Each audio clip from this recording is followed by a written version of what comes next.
Welcome. This is Camper Joe with Camper Joe's Super Sleepers. We have a treat for you. This isn't something that's done very often. It's not something that's probably ever been done. Hell, probably something we shouldn't do. But you know what? We're going to do something different. We have this 1948 Farmall Cub here. And these things were like 9 horsepower, I think. You know, PTO horsepower, whatever. Who cares? It's horsepower. HPs, baby. More the merrier. It's like 9 horsepower, and I'm not happy with that. I'm not happy with that at all. So we're trying to figure out a way that we can add on horsepower without ruining the integrity, the ability to make this tractor back to what it originally was. I don't want to make anything, I want to try to do this in such a way that we don't have to alter the tractor so much that it's all kind of a bolt-on, so if somebody else decides they want to do something like this, they can do it too. We're going to build it out of this garage in just as simple as can be, basic form, not using a bunch of expensive tooling or anything else. We're going to rebuild the exhaust, the intake, all of that, because we're going to mount a supercharger where the air cleaner was. And so yeah, we'll have to modify that. The only thing that we're going to do to the engine to say is maybe port and polish the intake runners and exhaust runners. And that is up to the person if they want to go that route. It's not going to really hurt it to kind of make it breathe better.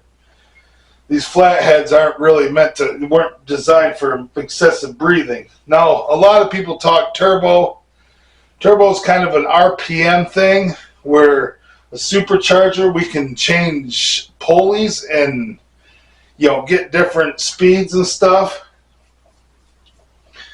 But anyways, we're going to go through this and we're going to build this, get it back up and running again, all back together and get it up and running.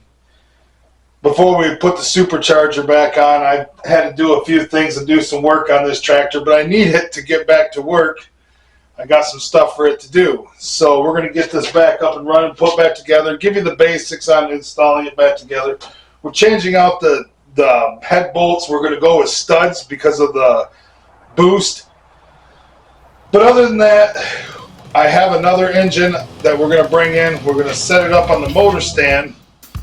And then what we'll do is we'll build our intake and exhaust with the engine sitting on the stand over here and go through that process. Once we get all that built and designed, then we can figure out a carburetor and put in the supercharger to it. So stick around. Let's get this up and running again. And then we'll work on the engine over on the stand and we'll make you footage of that and how we're going to go on about building the intake and exhaust system for it and stuff. I still got to figure out a pipe bender. I haven't got that yet, but I do have a lot of the other basic tools, bandsaw, portable bandsaw, a TIG welder if we really want to get serious. And but we got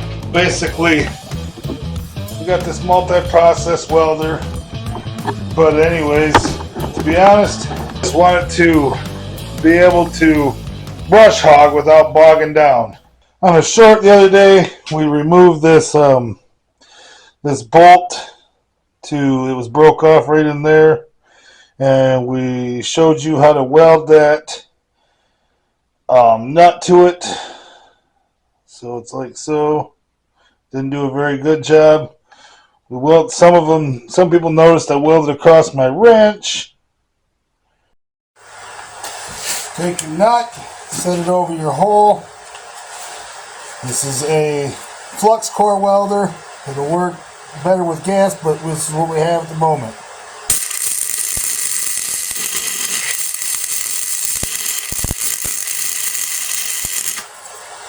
And it welded across the wrench. Let it cool, and then remove bolt. Thank you. We will proceed to hook this tractor back up, get it back up and going for now. Back together and doing things that we needed to do around the farm. And then, as for this exhaust and manifold system here, we will take another engine block I have. We'll set it up on that motor stand back there. And we'll build ourselves an intake and exhaust system for doing all this. So, yeah, let's see what we can make happen.